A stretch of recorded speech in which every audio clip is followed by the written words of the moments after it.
Last week, we covered two revenue gaps that are hardest to see inside multi-location practices. We talked credentialing blind spots and that shared billing problem. Those two gaps can cost over $200,000 a year from damage that never appears on a consolidated financial statement.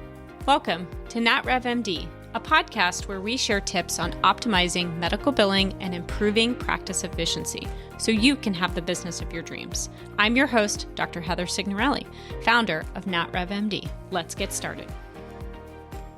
And so we talked about the gap report, and this week we're going to talk about the systems that you can layer on top of this in order to have the right data and the right individuals accountable for each of your different locations. So if you have not listened to part one yet, please go back, check it out. Today's episode is really going to be building on top of what we covered last week. And last week, like I said, we talked about credentialing gaps, billing blind spots, denials, AR, and making sure that those are site specific so that your billing team is managing those. Again, your billing team should be pulling those site-specific reports, but these blind spots actually survive because of underlying data coming out of your second location may be inconsistent with your first.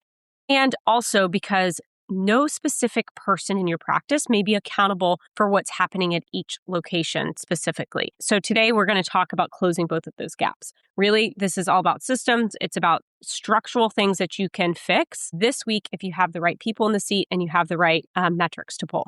All right, so system number 3, again, we talked 1 and 2 in last week's episode. This is the third part of that. So the EHR and the billing disconnect across sites. Multiple location practices almost always have an inconsistency problem, right? And particularly at the front end process. And you may not quite find out about it until you're deep inside the billing workflow. And so you may have different front desk staff at different sites, different policies and procedures, or no policies and procedures, different habits. One site may be verifying eligibility in the morning of the appointment, calling people and doing this entire workflow, whereas the other site may be doing it differently or not at all. And this is especially true when it comes to collecting copays. Maybe you've got a really good staff member who's been doing this a long time. They get it. They know how to have difficult conversations. They're collecting those copays at one location, but the second location may have been trained, once or twice. Maybe they have the written policy, but those staff may not be as comfortable with those conversations. And so you may have issues with collecting copays and patient balances at the other location. This isn't to say that that can't be corrected. Again, this is all about identifying the right data so that you understand how each of them are doing, where their blind spots are, and then being able to correct that. And so oftentimes what you can see is maybe site 2 is doing really well. Site 1 may be just hanging on. But when you roll up those metrics, those billing metrics across both sites, things start to get a little bit muddled in terms of really being able to call out the bad actors. And so your patient AR may be silently building at site 2, not at site 1. But when you roll those metrics together, it looks like both of them are doing okay. Right. So it makes your site A maybe look a little bit worse, but it's such a rock star. It's not even called out significantly. And so your location A, right, that front desk has been maybe using your EHR for years. They know the system. They verify eligibility. They update insurance information. They confirm authorizations, all without even being prompted, right? They don't need a checklist. They don't need a policy and procedure.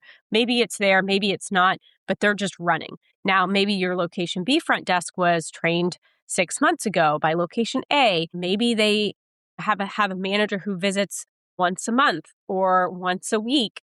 And they're obviously doing their best. Maybe it's, those individuals are covering maybe multiple different areas within the office because it's still growing, it's still building. But maybe they're skipping the authorizations, or maybe they're skipping following up on patient eligibilities that fail. And so because those metrics are rolled in, you're not really able to see and pay attention to it. So the cost for this is something that most practices are not calculating. And what we see within our own sites when we take on multi-site locations ourselves is a practice could be doing 120 a month at one location and maybe 20% of authorizations missing, which can be, $20,000, $25,000 a month in claims into the billing queue with not the right data.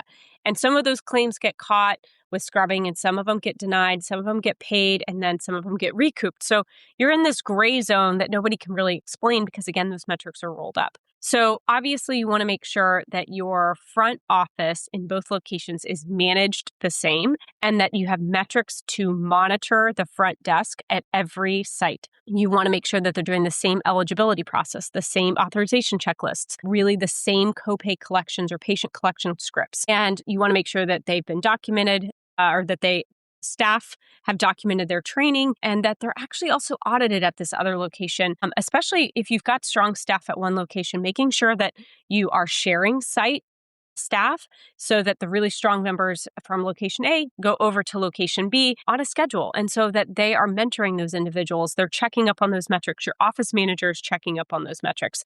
And again, the roll-up may look really good, but again, you want to make sure that you're looking at those location-specific data metrics and that the staff on the smaller, newer location has the mentorship and the training consistently that maybe location A had early on, but now you've got two locations, so you got to make sure that that is shared. All right, the next system 4, is the office manager.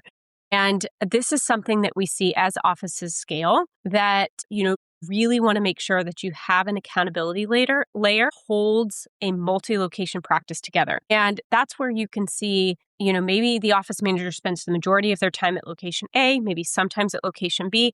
And you really want to make sure that that individual has the same relationship, is setting the same culture, all at that location B, because that level of staff may be newer. The processes may be newer. Maybe those individuals came from location A, maybe they didn't, but you just really want to make sure that the office manager that you have really knows the process at the second location and is giving that location just as much of attention as they did to location A when it first started. And that's sometimes hard to do because now you have two locations. Maybe they're, an hour plus apart, but you've got to come up with a system so that the culture, the training, the problems, the metrics for location B are all visualized and understood so that they get to know the providers at that location. They know the payers that may be different.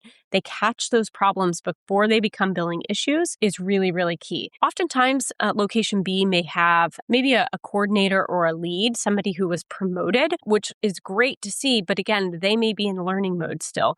And so that office manager or somebody who is coordinating care between both locations really needs to make sure, again, that you have that standardization. You want to make sure that you're looking at metrics at both sites and that those look similar on both locations. And you want to make sure that when you're looking at revenue per visit, you're comparing those between each location. And that may take, 6, 12 months for those two to come in line with each other, but it's just something that you want to make sure that you are paying attention to. And again, your office manager, your controller, whoever's managing the finances and the day-to-day operations just needs to have a good look at this. We see our most successful multi-location practices where they have, maybe an office manager who's overseeing leads at every location. So that office manager can spend enough time at every place, working on the training, working on the checklists, really making sure that the metrics at each location make sense and match, and that those individuals all feel part of that collective team, or that you have sharing of staff during certain times, just so all the offices are known by all the staff. Obviously, if you've got an office manager who's not really paying attention to that secondary location, it is going to compound every single month. And the cost that practices miss when it comes to not having this aligned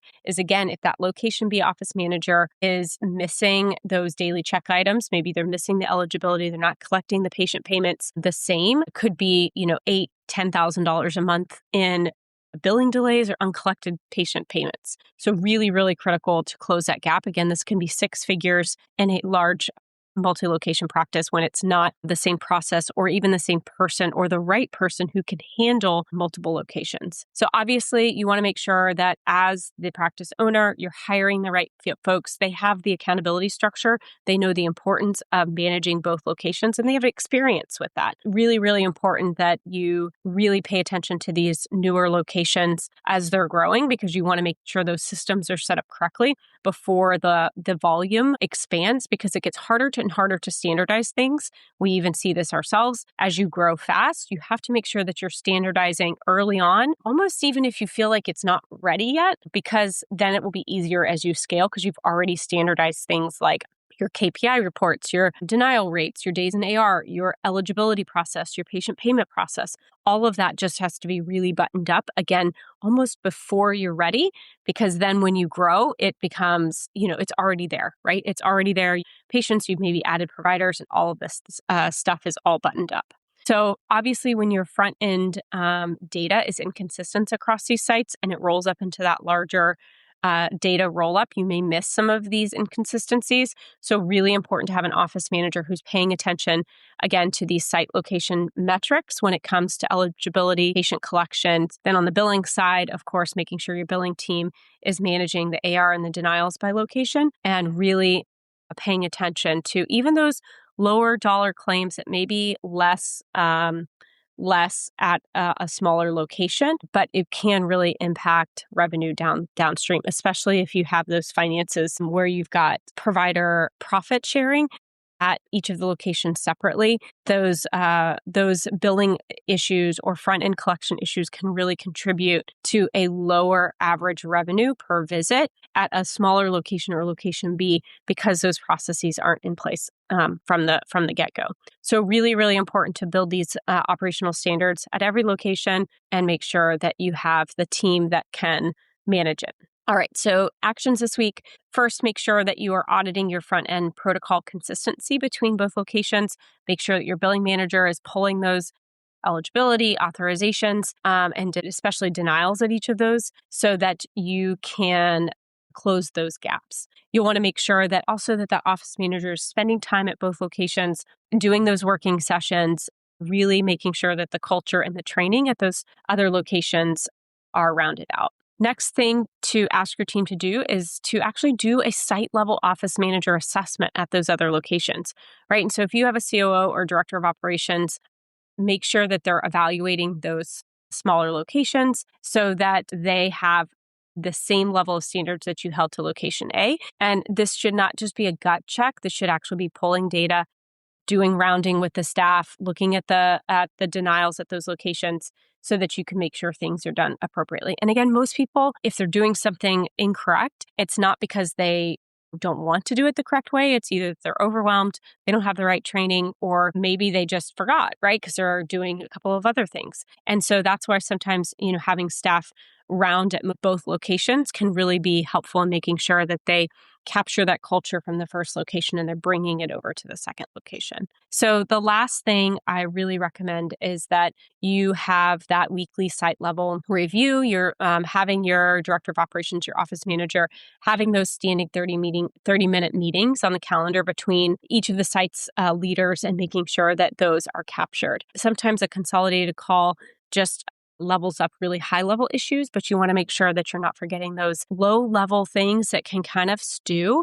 And then when they grow up in volume, your AR can really compound both patient and insurance. So as always, if you liked this podcast, and the last one is a 2-part series, and you have never seen a site-specific KPI report for each of your locations, really important to do that audit. So we do have a audit checklist, which is a great framework to use. It's free. Head on over to the show notes, and that link is down below. Obviously, if you are looking for a new billing team, head on over to our website and you can select the top right-hand corner for a free revenue audit, and we'll take a look at your metrics and see what's going on. All right. Thanks for sticking with us through both parts of this series, and hopefully this helps with managing those multi-site locations. Next week, we're going to change direction a bit, and we're going to talk about revenue cycle functions that practice owners consistently underinvest in. And it's oftentimes a seat or a position in your office that you fill last, that you don't really think about, or may even be underpaying now. And getting it is actually worth more to your bottom line than potentially even adding another provider to your schedule. So subscribe now so you don't miss it, and we'll talk next time.